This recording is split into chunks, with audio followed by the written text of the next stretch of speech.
Clara Landon brushed away the tears trickling down her plump cheeks as she stared at her reflection in the tarnished mirror. The year was 1875, and at 22 years of age, she had long ago accepted that her substantial figure would forever mark her as an outsider in Redwater Springs, Colorado. The small frontier town held little promise for a woman of her size, particularly one whose parents had both succumbed to influenza the previous winter, leaving her with nothing but their modest homestead and dwindling savings.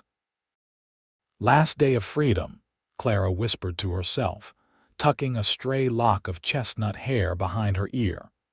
Tomorrow, she would be forced to accept her uncle's invitation to live with his family back east, an invitation that felt more like a sentence than salvation. Her uncle had made it clear in his letters that he expected Clara to assist with his 5 young children, while his wife recovered from a difficult childbirth. What went unsaid, but Clara understood perfectly well, was that a woman of her substantial size would have no prospects for marriage in Redwater Springs, or anywhere else for that matter. Clara gathered her shawl around her shoulders and stepped outside into the crisp autumn air. The town was bustling with its usual Saturday morning activity, ranchers bringing goods to market, women shopping for supplies, and the occasional cowpoke stumbling out of the saloon after a night of cards and whiskey. Clara kept her eyes downcast as she moved through the crowded street, making her way toward Mr. Halloway's general store to purchase supplies for her journey east. "Watch where you're going, miss," a gruff voice called out just moments before Clara collided with a solid wall of a man. She stumbled backward, mortified as she realized she had nearly knocked over one of the most eligible bachelors in the county, Keith Erikson, owner of the prosperous Silver Creek Ranch. "I'm so sorry, Mr. Erikson," Clara mumbled, her face burning with embarrassment as she attempted to step around him. Keith Erikson stood 6 feet tall with shoulders broad enough to block the morning sun. At 30 years old, he had built his ranch into one of the most successful operations in the territory. His sun-bronzed face was framed by sandy blonde hair, and his piercing blue eyes seemed to look right through Clara as he reached out to steady her. "No harm done, Miss Landon," he replied, his voice gentler than she expected. "Though I must say it's a pleasant surprise to run into you this morning." Clara blinked in confusion. In all the years she had lived in Redwater Springs, Keith Erikson had never exchanged more than a polite nod with her in passing. She knew him primarily through reputation, a hard-working rancher who kept mostly to himself, despite the town's unmarried women constantly seeking his attention. "I heard from Sheriff Wilson that you're planning to leave for Boston tomorrow," Keith continued, his expression unreadable. "Is that true?" Clara nodded, perplexed that her departure had become a topic of conversation, even more so that Keith Erikson would care enough to mention it. "Yes, I'll be staying with my uncle and his family. There's nothing keeping me here now that my parents are gone." She tried to keep her voice steady, but the words caught in her throat. Keith shifted his weight from one foot to the other, an unusual display of nervousness from a man known for his confidence. "I was wondering if I might call on you this evening. There's a matter I'd like to discuss before you leave." Clara stared at him, certain she had misheard. "Call on me?" "This evening. If it's not too much trouble," Keith said, the corner of his mouth lifting in a slight smile that transformed his rugged features. "Yes, of course," Clara stammered, unable to imagine what business this prominent rancher could possibly have with her. "I'll come by around 7 then." Keith touched the brim of his hat in farewell before continuing down the street, leaving Clara frozen in place, utterly bewildered. The remainder of the day passed in a blur, as Clara attempted to prepare for her journey while simultaneously trying to decipher Keith Erikson's intentions.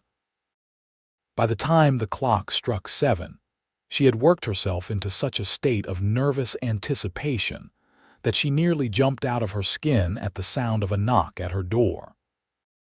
Keith stood on her porch, hat in hand, dressed in clean clothes that suggested he had gone home to change after their encounter in town. The setting sun cast long shadows across his features, but Clara could see he appeared almost as nervous as she felt. "Please, come in, Mr. Erikson," she invited, stepping aside. "Keith, please," he corrected. Ducking his head as he entered the modest parlor, Clara offered him a seat and tea, which he accepted with a nod of thanks.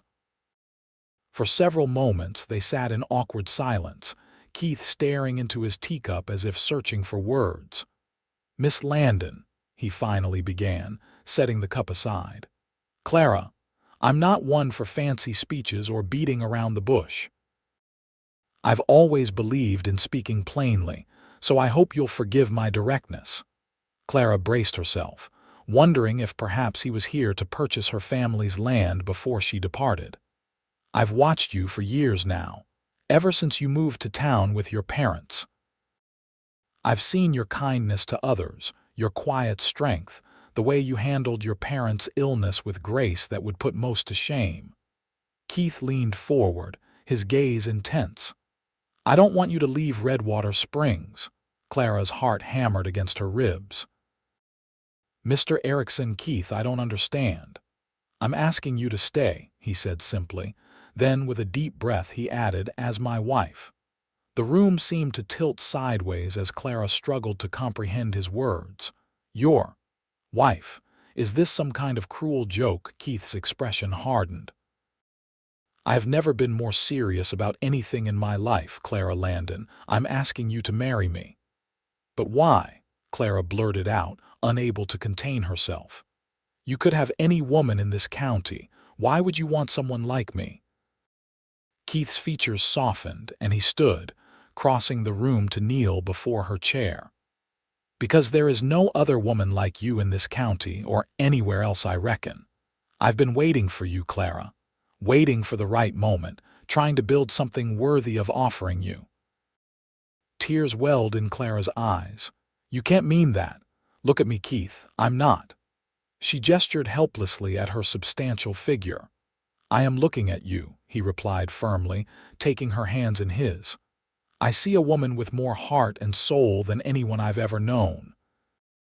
A woman who makes me want to be better than I am. Your size doesn't define you, Clara, just as the size of my ranch doesn't define me." Clara searched his eyes for any sign of deception but found only sincerity. "I don't know what to say." "Say you'll stay," Keith urged. "Say you'll give me a chance to court you properly, and if you find me worthy, to become my wife." "But your reputation," Clara protested weakly. "What will people say?" Keith's laugh was warm and genuine. "Clara Landon, do I strike you as a man who concerns himself with idle gossip? I built my ranch from nothing, against everyone's advice and predictions. I've never cared what others think, only what I know to be true." Clara's mind raced with conflicting emotions: disbelief, hope, fear, and beneath it all, a dangerous flicker of joy. "I can't give you an answer tonight, Keith. This is unexpected." "I understand," Keith replied, rising to his feet but maintaining his hold on her hands. "I'm not asking for an immediate answer, but I am asking you to postpone your journey east. Give me 1 month to court you properly. If at the end of that time you still wish to leave, I'll personally escort you to the train station." Clara looked up at the man standing before her, so earnest and determined. Against all reason, against every bitter lesson life had taught her about her place in the world, she felt herself nodding. 1 month, she agreed softly. Keith's smile could have lit the darkest night. "You won't regret it, Clara, I promise you that." As he took his leave a short time later, Clara stood in the doorway watching his tall figure disappear into the gathering darkness. For the first time since her parents' passing, she felt something unfamiliar blossoming in her chest: hope. The following morning, Clara penned a letter to her uncle explaining her delayed arrival. As she sealed the envelope, she couldn't help but wonder if she was making a terrible mistake. Keith Erikson's proposal seemed like something from a dream, and in Clara's experience, dreams had a painful habit of dissolving in the harsh light of day. Her doubts only intensified when the town's gossip mill began churning at full speed. By noon, it seemed everyone in Redwater Springs had heard that Keith Erikson was courting the big Landon girl. Clara endured the stares and whispers with as much dignity as she could muster as she made her way to post her letter. "Clara Landon, hold up there, girl." The booming voice of Mabel Watson, the town's most notorious gossip, stopped Clara in her tracks. The older woman bustled over, her eyes alight with curiosity. "Is it true? Has Keith Erikson lost his mind, or has he actually taken a shine to you?" Clara's cheeks burned, but she lifted her chin. "Mr. Erikson has asked permission to court me, yes." Mabel's eyebrows shot up toward her hairline. "Well, I never." And here everyone thought he'd end up with one of the Henderson sisters. Skinny little things, pretty as pictures, but not a lick of sense between them. She leaned closer, lowering her voice conspiratorially. "If you ask me, a man like Keith Erikson needs a substantial woman who can weather the hardships of ranch life. Those delicate flowers would wither in the first strong wind." Clara blinked, startled by the unexpected support. "Thank you, Mrs. Watson." "Mind you," Mabel continued, apparently warming to her topic, "I always said there was more to you than meets the eye. Keith Erikson's a shrewd man. He sees value where others might not look." With that parting wisdom, she patted Clara's arm and continued on her way, no doubt eager to share her opinion with anyone who would listen. Clara stood frozen, unsure whether to feel insulted or oddly encouraged. Before she could decide, a familiar voice called her name. She turned to see Keith Erikson riding toward her, the morning sun gleaming off his golden hair. "Good morning, Clara," he greeted, dismounting with easy grace. "I hope I find you well today." "Well enough, though it seems our arrangement has become the talk of the town," Clara replied, unable to keep the edge from her voice. Keith's smile never faltered. "Good. Saves me the trouble of announcing my intentions." He offered his arm. "I was hoping you might join me for lunch at Mrs. Patterson's cafe." "Unless you'd rather avoid public scrutiny for now," Clara hesitated, tempted to retreat to the safety of her home. But something in Keith's steady gaze bolstered her courage. Lunch would be lovely, she decided, placing her hand lightly on his arm. As they walked together toward the cafe, Clara was acutely aware of the stares following them. Some curious, some disapproving, a few openly hostile, particularly from young women who had set their caps at Keith. Yet Keith himself seemed completely oblivious, or perhaps simply unconcerned, with the attention they attracted. Mrs. Patterson, a plump, cheerful widow who ran the most respectable eating establishment in town, greeted them with a knowing smile and showed them to a table by the window, the most visible spot in the entire cafe. "You're doing this deliberately," Clara accused quietly once they were seated. Keith's blue eyes twinkled with mischief. "Doing what? Making a spectacle of us, ensuring everyone sees us together." "Is that what I'm doing?" He leaned back in his chair, regarding her thoughtfully. "Or am I simply proud to be seen with the woman I'm courting?" Clara lowered her gaze to the menu, flustered by his directness. "You barely know me, Keith." "Then let's remedy that," he replied easily. "Tell me something about yourself that would surprise me." Clara considered the question as Mrs. Patterson brought them coffee. "I can shoot," she finally said. "My father taught me. I'm quite good with a rifle." Keith's eyebrows rose. "Now that is interesting. Not many ladies I know are comfortable with firearms." My father believed everyone living on the frontier should be able to defend themselves, Clara explained, warming to the subject. He taught me to ride, shoot, and even basic tracking. Said just because I was a girl didn't mean I couldn't have useful skills. Your father sounds like a wise man, Keith nodded appreciatively. I'd have liked to know him better. He would have liked you, Clara admitted softly. He always respected men who worked hard and spoke honestly. Their conversation flowed more easily after that, moving from Clara's childhood to Keith's experiences building his ranch. By the time they finished their meal, Clara had learned that Keith had come west as a teenager, working as a ranch hand until he saved enough to buy his first plot of land.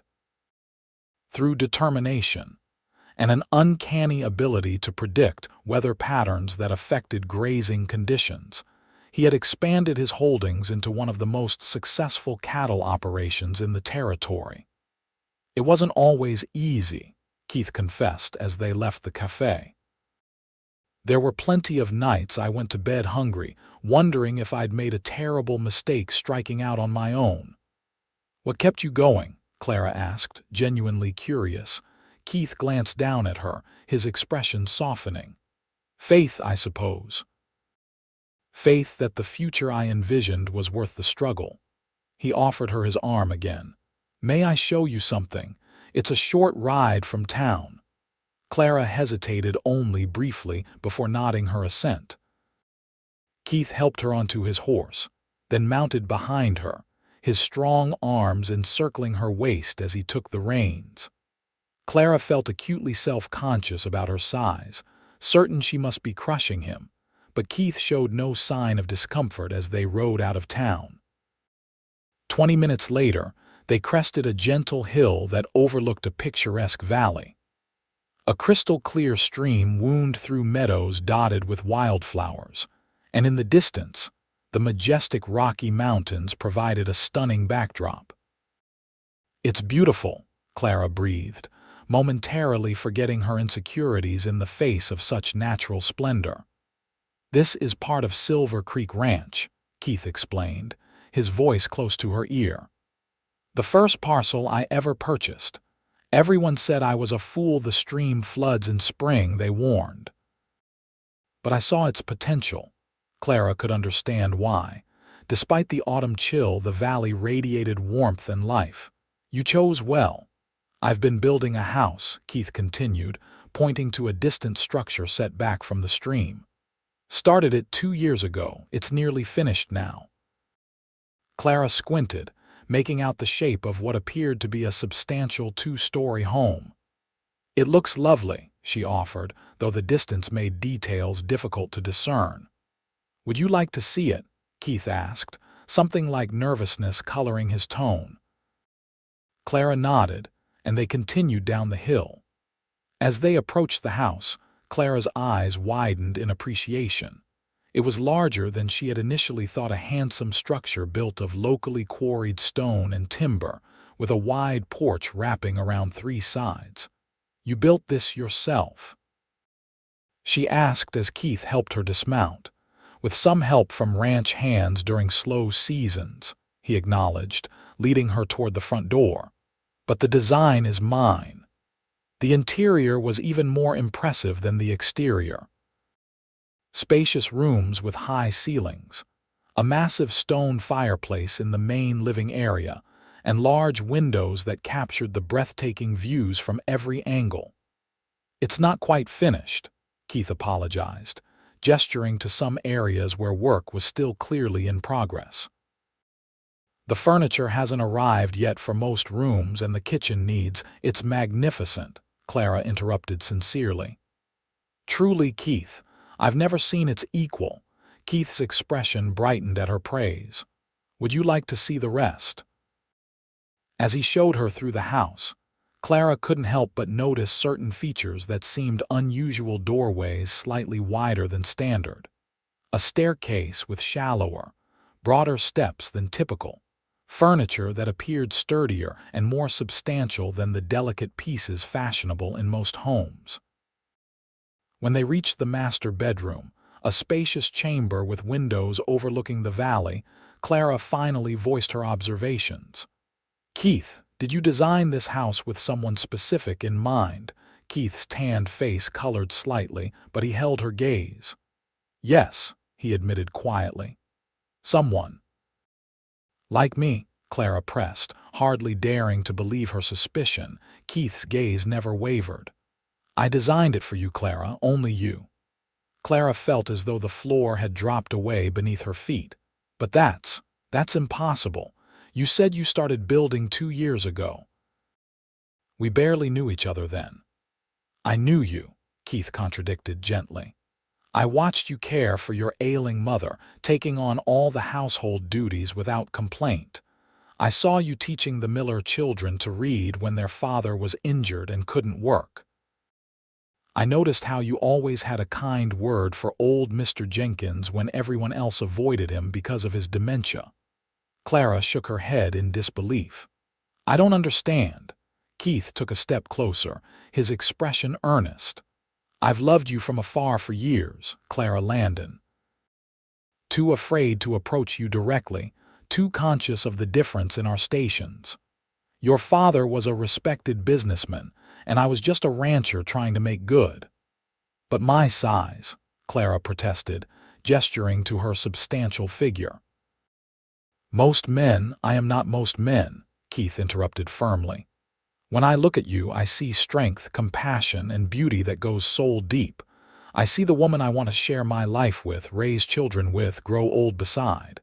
Tears filled Clara's eyes. "You can't mean that." "I have never meant anything more," Keith assured her. Tentatively, he reached out to cup her cheek. "I'm not asking for your answer today. I promised you a month, and I'll honor that. I just wanted you to see the home I've been building, hoping one day you might consent to share it with me." Clara stood perfectly still, overwhelmed by emotions she had never allowed herself to feel. Hope, desire, fear, they swirled within her like leaves caught in a whirlwind. "Take me home, please," she whispered finally. "I need time to think." Keith nodded, dropping his hand. "Of course." The ride back to town passed in silence, both lost in their own thoughts. When they reached Clara's house, Keith helped her down, his touch respectful and restrained. "May I call on you tomorrow?" he asked as she stepped onto her porch. Clara hesitated, then nodded. "Yes, but perhaps something less public than today." Keith's smile returned. "I'll bring a picnic. We can eat by the creek on your property if that suits you." "It does," Clara agreed, offering a tentative smile in return. As she watched him ride away, Clara's mind was a whirl with conflicting thoughts. Could she trust his professed feelings? Was it possible for a man like Keith Erikson to truly desire a woman of her size? Or was there some ulterior motive she couldn't yet discern? That night, Clara barely slept, tossing and turning as she replayed every moment of their day together. By morning, she had reached no firm conclusion, but she had decided to approach their courtship with cautious optimism. If nothing else, she would enjoy this month of attention before making her final decision about traveling east. True to his word, Keith arrived the next day with a picnic basket and a small bouquet of late-blooming wildflowers. They spent a pleasant afternoon by the creek that ran through the back of the Landon property, talking about books they had read, sharing stories from their childhoods, and discovering a mutual love of chess. "My father taught me," Clara explained as they discussed the game. "He said it would teach me strategy and patience." "Smart man," Keith nodded. "My grandfather was my teacher, said I was too impulsive and needed to learn to think ahead." Clara laughed. "Was he right?" "Absolutely," Keith admitted with a rueful smile. "I've made my share of hasty decisions. Buying land without proper surveying, trusting the wrong business partner's mistakes that cost me dearly in my early years." "Yet you persevered," Clara observed. "Many would have given up." Keith shrugged, his expression thoughtful. "Giving up wasn't an option. Not when I had something worth fighting for." Your ranch, Clara nodded understandingly. Among other dreams, Keith replied, his gaze lingering on her face in a way that made her cheeks warm. As the afternoon waned, Keith reluctantly announced he needed to return to his ranch to address some business matters. Would tomorrow be too soon to see you again? He asked as they walked back toward Clara's house. I think I could tolerate your company for another day, Clara teased, surprising herself with her boldness. Keith's answering smile was brilliant. Then I'll return tomorrow. Perhaps you might show me how well you handle that rifle you mentioned. Clara's eyes widened. You want me to demonstrate my shooting skills? Unless you were exaggerating, Keith challenged playfully. I never exaggerate about my abilities, Mr. Erikson, Clara replied with mock severity. Tomorrow it is. Over the next 2 weeks, Keith called on Clara every day, each visit revealing new facets of his character that she found increasingly difficult to resist. He was intelligent, kind, hardworking, and possessed a dry wit that often caught her by surprise. More importantly, he treated her with a respect and admiration she had rarely experienced outside her own family. They rode across his expansive ranch lands, played chess by her fire on rainy afternoons, and once attended Sunday services together, an act that solidified their courtship in the eyes of the community. To Clara's astonishment, the initial whispers and stares gradually transformed into nods of approval and even congratulations. You see, Keith murmured as they left church one Sunday, acknowledging the friendly greetings from townspeople. They're coming around. Only because they respect you, Clara pointed out, though with less bitterness than she might have expressed weeks earlier. Keith shook his head. They're seeing what I've always seen, that you're a remarkable woman who deserves every happiness. Despite her growing feelings for Keith, Clara maintained a certain guardedness. Years of social rejection had built walls around her heart that wouldn't easily crumble, even under the steady assault of Keith's sincere affection. Then came the day that changed everything. 3 weeks into their courtship, Keith arrived at Clara's home looking troubled. I need to ride to Denver on business, he explained. A problem with the bank that requires my personal attention. Clara nodded, trying to hide her disappointment. How long will you be gone? 4 days, perhaps 5, Keith replied, taking her hands in his. I'd delay it if I could, but the matter is urgent. Of course, Clara assured him. Your business must come first. Keith's expression softened as he gazed down at her. Nothing comes before you, Clara. I hope you know that by now. Before she could respond, he leaned forward and pressed a gentle kiss to her forehead, their first physical contact beyond the occasional touch of hands or his steadying arm. I'll return as quickly as possible, he promised. After Keith's departure, Clara felt his absence keenly. She had grown accustomed to his daily visits, the sound of his laughter, the warmth of his gaze. To distract herself, she threw herself into cleaning and organizing her home, activities she had neglected during the excitement of their courtship. On the second day of Keith's absence, Clara was hanging laundry in her backyard when she heard horses approaching. Thinking Keith had perhaps returned early, she hurried around to the front of the house, a welcoming smile already forming on her lips. The smile died when she saw not Keith but 3 rough-looking men dismounting in her front yard. She recognized one as Jasper Willis, a local troublemaker who had been fired from several ranches for theft and fighting. Afternoon, Miss Landon, Jasper called, his smile revealing tobacco-stained teeth. Hope we're not interrupting anything important. Clara stood straighter, fighting the urge to retreat into the house. Can I help you gentlemen with something?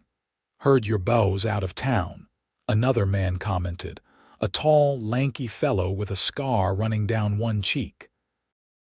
Thought we might pay our respects to the lady who's caught Keith Erikson's eye.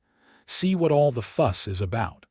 The third man, shorter but powerfully built, laughed unpleasantly. "Must be something special about you, girl." "Can't say I see it myself, but then Erikson always was peculiar in his tastes." Clara's hands clenched at her sides. "I think you should leave," she said firmly, proud that her voice remained steady despite her rising fear. Jasper took a step closer, his expression shifting from false civility to something darker. "Now, that's not very hospitable. We came all this way just to visit." "I didn't invite you," Clara replied, backing up toward the porch, "and I'm asking you to go." "What if we don't feel like going just yet?" Jasper challenged, advancing another step. "What's a big girl like you going to do about it? Sit on us." The other men laughed, and Clara felt a familiar pain lance through her at the cruel jest, but beneath the hurt flared something else: anger. "This is my property," she stated, her voice gaining strength. "You are trespassing.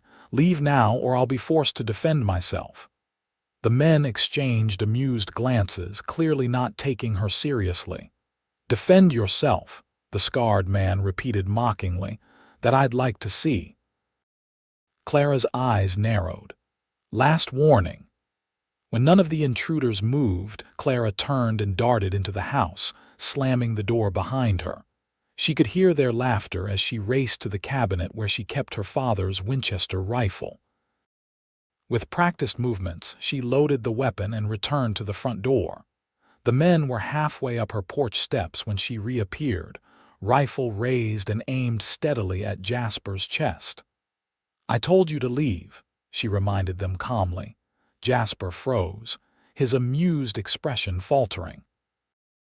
"Now, hold on there, Missy. No need for that shooter. We were just having some fun." "I'm not laughing," Clara replied evenly. "Step back and mount your horses. Ride away. Don't return." The shorter man began to reach for his sidearm, but Clara shifted her aim slightly and fired. The bullet splintered the porch railing inches from his hand. The man jerked back as if burned. "Next one won't miss," Clara promised, her voice cold. "My father taught me well." For a tense moment, no one moved. Then Jasper raised his hands in surrender. All right, we're going." "Crazy bitch," he muttered as he backed away. The three men mounted their horses, casting dark glances at Clara as they prepared to depart. "Erikson will tire of you soon enough," Jasper called spitefully. "Then you'll be alone again with no one to protect you." "As you can see," Clara replied, the rifle still trained steadily on him. "I don't need protection." She maintained her position until the men had ridden well out of sight, then lowered the rifle, her hands suddenly trembling with delayed reaction. The encounter left her shaken, but also strangely empowered. She had stood her ground against their intimidation and crude insults. Still, Clara knew such men could be dangerous if provoked.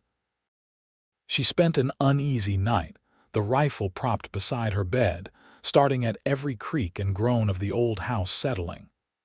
By morning, exhaustion had overtaken her vigilance, and she fell into a deep sleep. The sound of urgent knocking jolted her awake. Grabbing the rifle, Clara approached the front door cautiously. "Who is it?" she called. "Clara, it's me, Keith." His voice was strained with worry. "Are you all right?" Clara hurriedly unlocked the door to find Keith standing on her porch, his clothes dusty from hard riding, his face etched with concern. "Thank God," he breathed, reaching for her. "When I heard what happened, how did you know?" Clara interrupted, allowing him to draw her into a fierce embrace. "Sheriff Wilson sent a rider to Denver," Keith explained, his arms tightening around her. "Said Jasper Willis and his cronies were bragging about their encounter with you at the saloon last night. Something about being run off by a woman with a Winchester." He pulled back slightly, his eyes scanning her face. "Did they hurt you?" Clara shook her head. "They never got the chance. I'm fine, Keith, truly." Keith's expression darkened, They won't bother you again, I'll make sure of it." "I believe I made that point quite effectively myself," Clara reminded him with a small smile. Keith's answering smile was tinged with pride. "So I heard. Sheriff said you put a bullet within an inch of Hank Dobson's fingers. Impressive shooting." "I warned them," Clara shrugged. "They chose not to listen." Keith's gaze softened as he looked at her, something like wonder in his eyes. "Do you have any idea how remarkable you are, Clara Landon?" Before she could respond, he lowered his head and captured her lips in a gentle kiss. Clara froze momentarily in surprise, then melted into his embrace, returning the kiss with a fervor that surprised them both. When they finally parted, breathless and flushed, Keith rested his forehead against hers. "I couldn't finish my business in Denver," he confessed. "Not after I heard what happened. All I could think about was getting back to you, making sure you were safe." "You rode all night," Clara realized, noting the exhaustion etched in his features. Keith nodded. "I couldn't bear the thought of you here alone, afraid." "I wasn't afraid," Clara assured him. "Well, perhaps a little, but mostly I was angry. How dare they come here thinking they could intimidate me?" Keith's smile widened. "That's my girl," he murmured, then seemed to catch himself. "I mean, yes," Clara interrupted softly. Keith blinked. "Yes. Yes, I'll marry you," Clara clarified, surprising herself with her certainty. "If your offer still stands." Joy bloomed across Keith's face, erasing all signs of fatigue. "If it's still Clara, nothing would make me happier." He cupped her face in his hands, his expression turning serious. "Are you certain? We still have a week left of our agreement." Clara nodded. "I don't need another week to know my own mind, Keith Erikson. These past 3 weeks have shown me the kind of man you are: honorable, kind, and far more stubborn than is probably good for you." Keith laughed, the sound rich with happiness. "And you, Clara Landon, are the strongest, most beautiful woman I've ever known. I've been waiting for you my entire life, even when I didn't realize it." This time when he kissed her, Clara held nothing back, allowing herself to believe in the love shining in his eyes. Perhaps this wasn't the life she had expected, but standing in the circle of Keith's arms, she knew it was the life she wanted. Word of their engagement spread through Redwater Springs like wildfire. To Clara's astonishment, the reaction was overwhelmingly positive.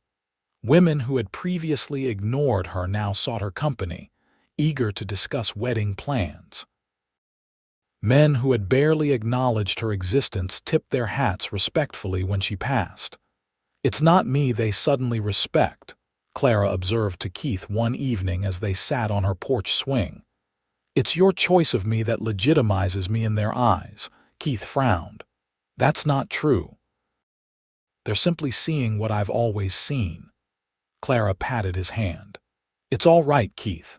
I understand how the world works. People follow the lead of those they admire. You're admired in this community, so they're adjusting their view of me accordingly." "Then they're fools," Keith stated firmly. "Anyone who couldn't see your worth before doesn't deserve your friendship now." Clara smiled, touched by his indignation on her behalf. "Perhaps, but people can change, learn to see beyond appearances. I'm willing to give them that chance." Keith lifted her hand to his lips. "Your generosity of spirit humbles me, Clara." As their wedding day approached, preparations consumed much of Clara's time. She was determined to make her own dress, declining Keith's offer to order one from Denver. Working with yards of ivory silk and delicate lace, she designed a gown that complemented her figure, rather than attempting to disguise it, a revelation in itself. Keith, meanwhile, threw himself into completing their home, ensuring it would be ready for Clara to take her place as mistress of Silver Creek Ranch immediately following their wedding. He consulted her on every detail, from the color of the parlor walls to the arrangement of the kitchen. "It's your home," he insisted when she protested that she trusted his judgment. I want you to love every inch of it. 3 days before the wedding, Clara received an unexpected visitor. Mabel Watson arrived at her door bearing a small package wrapped in brown paper. "Something for the bride," Mabel announced, pressing the package into Clara's hands. "Been in my family for generations. My daughter has her grandmother's piece, so this one's been waiting for the right owner." Curious, Clara unwrapped the package to reveal a delicate lace handkerchief, yellowed with age but exquisitely crafted. "It's beautiful," Clara breathed, running a finger over the intricate pattern. "Something old for your wedding day," Mabel explained. "Brought my mother luck in her marriage 62 years, if you can imagine, and my grandmother before her." Clara looked up, genuinely moved by the gesture. "Mrs. Watson, I don't know what to say." "Say you'll carry it proudly," the older woman replied briskly, though her eyes were suspiciously bright. "And remember that some of us always saw your value long before Keith Erikson came calling." As Mabel turned to leave, Clara impulsively embraced her. "Thank you," she whispered, "for everything." On the morning of her wedding day, Clara woke to brilliant sunshine streaming through her bedroom window. For a moment she lay still, savoring the knowledge that by sunset she would be Keith's wife. The thought both thrilled and terrified her. A knock at the front door roused her from her reverie. She wrapped a shawl around her nightdress and padded downstairs, expecting to find one of the women who had volunteered to help her prepare for the ceremony. Instead, she opened the door to find a strange man in a travel-stained suit standing on her porch. "Miss Clara Landon?" he inquired, consulting a piece of paper in his hand. "Yes," Clara confirmed warily. "Can I help you?" "Name's Reginald Porter, attorney from Boston," the man introduced himself. "I represent your uncle, Harrison Landon. I understand you've declined his invitation to join his household." Clara straightened her shoulders. "That's correct. I've decided to remain in Redwater Springs. In fact, I'm to be married today." The attorney's expression soured. "Yes, we've heard of this hasty arrangement. Your uncle is concerned you may be making a grave error in judgment." "My uncle has no say in my affairs," Clara replied coolly. "I'm of age and sound mind." "Nevertheless," Porter continued, "he has instructed me to inform you that should you proceed with this marriage, you will be cut off from the family entirely. No inheritance, no support should your situation change." Clara's laugh startled the attorney. "Mr. Porter, I never expected an inheritance from an uncle I've met precisely twice in my life. As for support, I have managed quite well on my own since my parents' passing, and I have every confidence in my future husband's ability to provide for our family." Porter's expression suggested he had expected a different reaction. "Your uncle believed you might be more amenable to reason given your circumstances." His gaze flickered dismissively over Clara's substantial figure. Before Clara could respond, a deep voice spoke from behind Porter. "I believe the lady has made her position clear." Keith stood at the bottom of the porch steps, his expression dangerously calm. He had clearly been riding, his clothes were dusty and his hat pulled low, but his posture conveyed unmistakable authority. Porter turned, startled. "And you are?" "Keith Erikson, Miss Landon's fiancé." Keith mounted the steps slowly, coming to stand beside Clara. "And you're trespassing on private property." "I am conducting legitimate business on behalf of my client," Porter protested. "Your business is concluded," Keith stated firmly. "Miss Landon has given you her answer. I suggest you respect it and take your leave." Porter drew himself up indignantly. "I don't believe this concerns you, sir." "Anything concerning my future wife concerns me," Keith replied, his tone deceptively mild.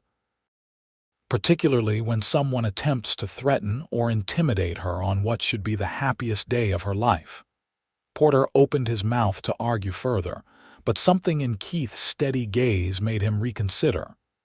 "Very well," he conceded stiffly.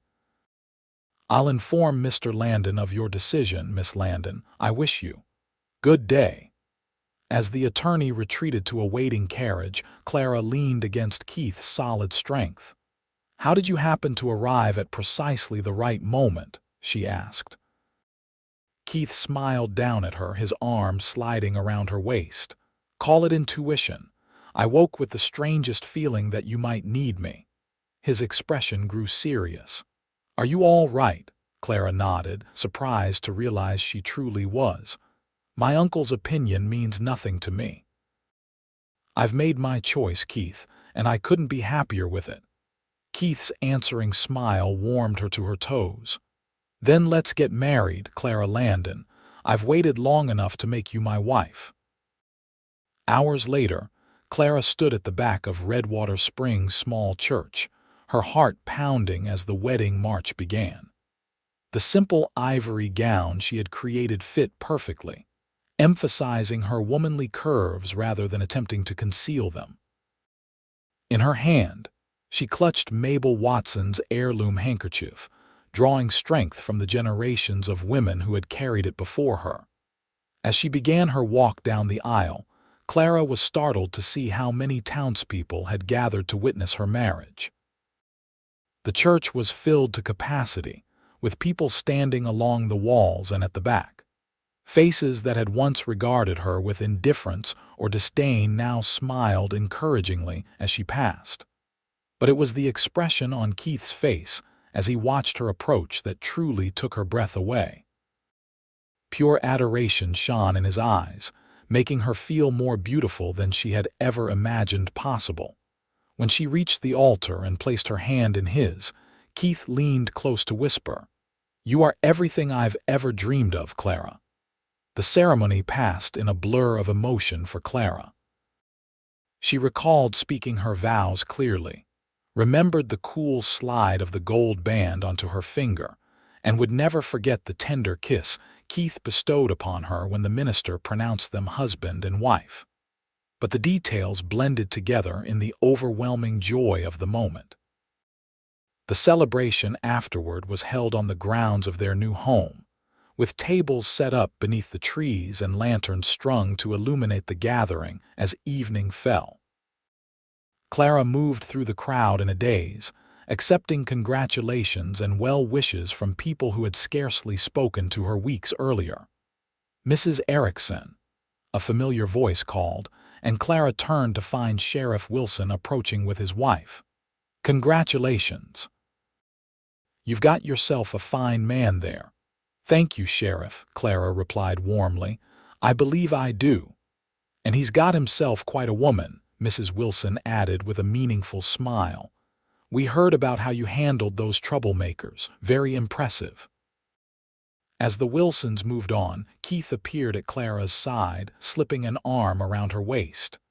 "Happy, Mrs. Erikson," he murmured against her ear. "More than I ever thought possible," Clara admitted, leaning into his embrace. "Though I still can hardly believe this is real." Keith turned her to face him, his expression serious despite the celebration surrounding them. "It's real, Clara.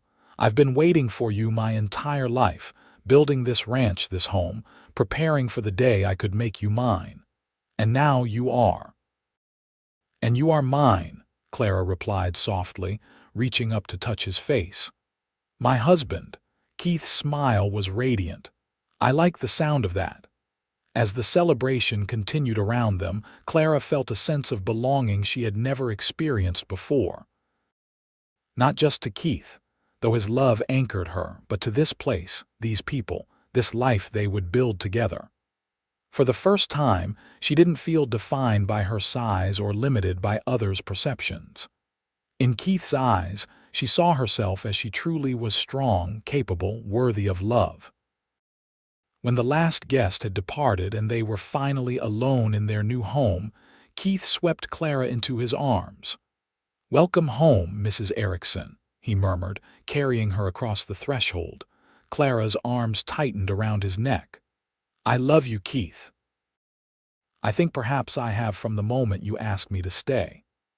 And I've loved you since the first time I saw you stand up to Mrs. Henderson when she was berating her servant girl in the general store," Keith confessed. "You were so fierce, so compassionate. I knew then that you were extraordinary." That night, Clara discovered the final truth of Keith's love, that he desired her completely, finding beauty in every curve and softness of her body. Where she had expected self-consciousness, she found only joy in his passionate attention. His hands and lips explored her with reverent wonder, teaching her that her body was not a flaw to be hidden but a gift to be celebrated. In the quiet aftermath, lying in his arms as moonlight spilled across their bed, Clara marveled at the journey that had brought her to this moment.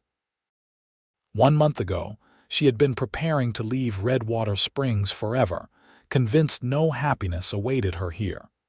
Now she was mistress of Silver Creek Ranch, wife to a man who loved her without reservation. "What are you thinking?" Keith asked, his fingers tracing lazy patterns on her bare shoulder. "That I almost missed this," Clara admitted. "If you hadn't stopped me that day in town, I would be in Boston now, living a half-life as my uncle's unpaid servant." Keith pulled her closer. "I couldn't let you go. The thought of never seeing you again gave me the courage to approach you at last." "I'm glad you did," Clara whispered, pressing a kiss to his chest. "So am I, my love," Keith murmured. "So am I." The years that followed brought challenges and joys in equal measure. Running a cattle ranch was demanding work, requiring both physical stamina and business acumen. Clara proved herself an adept partner, keeping the books with a precision that impressed even the banker in Denver, while also managing their growing household. Their first child, a son they named James after Clara's father, arrived a year after their wedding. He was a robust baby with his father's blue eyes and his mother's determined spirit. 2 years later, twin daughters Sarah and Emma completed their family, filling their home with laughter and occasional chaos. Clara's size, which she had once viewed as her greatest impediment, proved an asset in frontier life. She could work alongside Keith when necessary, had strength enough to manage their active children, and maintained a serene composure during the inevitable crises that arose on the ranch. As Silver Creek Ranch prospered under their joint stewardship, Keith and Clara became respected leaders in the community. They hosted the annual Harvest Festival, contributed generously to the town's first proper schoolhouse, and offered employment to newcomers seeking a fresh start in the West. On their 10th wedding anniversary, Keith surprised Clara with a special gift, a portrait of their family painted by a traveling artist. The beautiful rendering captured them all. Keith standing tall and proud, Clara seated beside him, radiating confidence and contentment, their 3 children arranged around them. "For the parlor wall," Keith explained as Clara admired the painting. "So everyone who enters our home can see the family that is my greatest achievement and joy."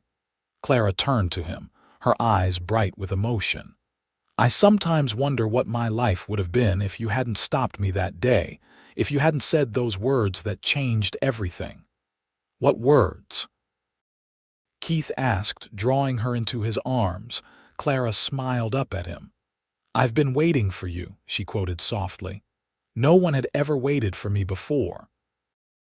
"And I would have waited a lifetime more," Keith assured her, lowering his head to kiss her with the same tenderness that had marked their first embrace. "You were worth every moment."